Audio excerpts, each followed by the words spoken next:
Hi, hello friends, I'm back with another video, and sorry I look really gross.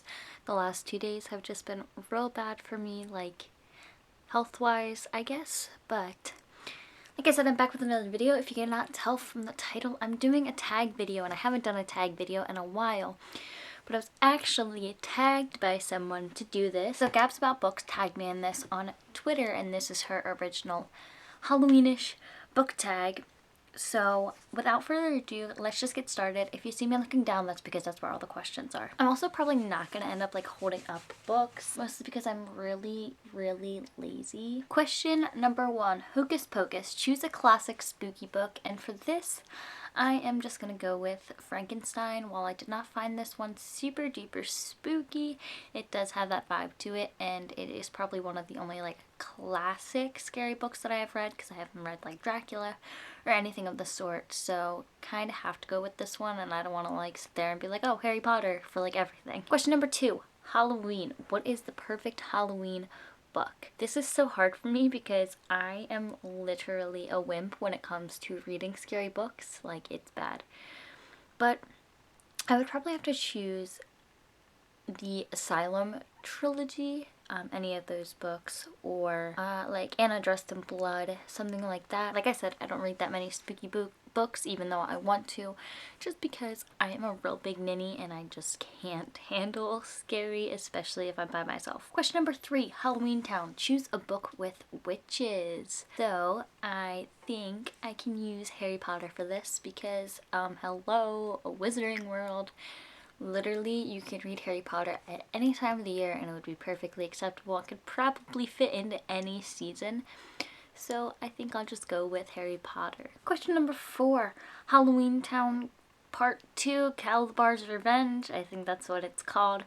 Choose a book where the sequel is spookier than the first. And for this one, I have 2 choices. The first one is the second book to Anna Dressed in Blood.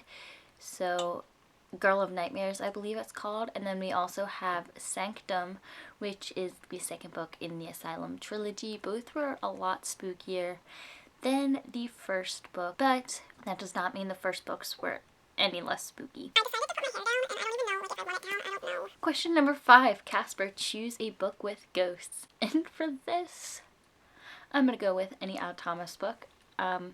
Most of them have some sort of ghostly type presence in them, and Odd Thomas is actually pretty creepy. Like, the books in that series is actually pretty creepy, especially if you're reading them at nighttime, and especially certain books. So I'm going to go with the Odd Thomas series just overall and in general. Question number 6, Scream. What is a book that terrorized you? I haven't actually had a book that like completely like terrorized me, like now that I am older.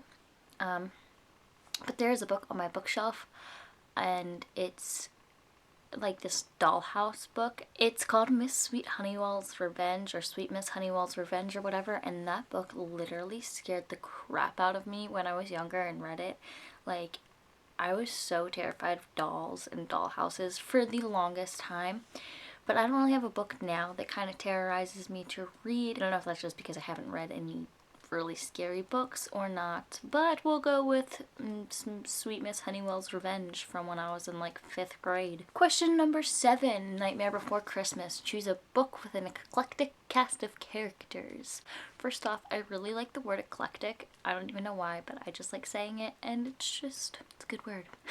So for this, I don't even really know what to choose for this because a lot of my books have eclectic casts of characters. Actually, we're gonna go with Desperation by Stephen King because that book was literally so creepy and gory, and it also had so many different characters in it, and it's just, if you guys haven't read Desperation by Stephen King, y'all need to get onto it because that book is so creepy. Like, whew. Question number 8, The Addams Family. Choose a spooky book that is family friendly. I'm literally sitting here looking at my bookshelves because I don't know if I know of any spooky books that are family friendly, except like children's novels, like picture books. So I think I'm gonna have to skip this one because I don't know. I don't have like an actual answer for it. Harry Potter? Can Harry Potter fit for this one as well? I don't know. Yeah, I don't really have a direct answer for this one, so we're just gonna skip it. Question number 9. Beetlejuice. Choose a spooky book that you have read more than once. Harry Potter? Question number 10. Tower of Terror. Choose a spooky book with a roller coaster of emotions. I get so emotional during books, so a lot of these could actually like be considered. But I'm gonna go with The Girl of Nightmares by Kendari Blake, which is the second book in the Anna Dressed in Blood duology type thing, mostly because the second book kind of just ripped my heart out and made me just really upset despite it being really freaky. That and probably like the Beautiful Creatures series, especially in that one book where that one thing happens and I kind of just wanted to cry.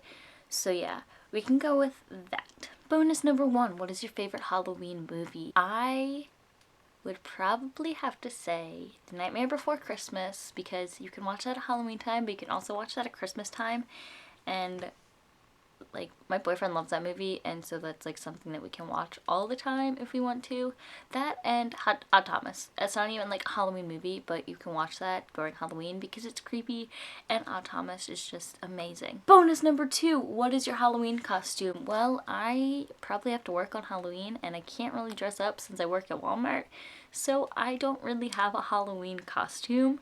And if I get home on Halloween and I still have time to do stuff, I'll probably just end up like doing something real random on my face. Like that's what I did last year, the year before for Halloween. So we will see what happens. I really don't have any plans for Halloween, to be honest. So that is all of the questions. It's really weird doing a tag video again because I haven't done one in forever. But yeah, if you like this video, please give it a huge thumbs up and hit that red button down below to be subscribed to my channel and notified for whenever I post any more new videos in the near future. I tag you, whoever's watching this. If you want to do it, then do it and show it to me or something. I don't know, but thank you, Gabby, for tagging me in this because I normally don't ever actually get tagged to do tags. I normally just do them on my own choosing. So that's pretty awesome. Also, I don't know if you guys noticed, but I got new glasses. My prescription, I was like 2 years like overdue for an eye appointment. And then I got these. Fun fact, I had to get them from the kids section because my face is too small. I forgot to turn my camera off. Oops.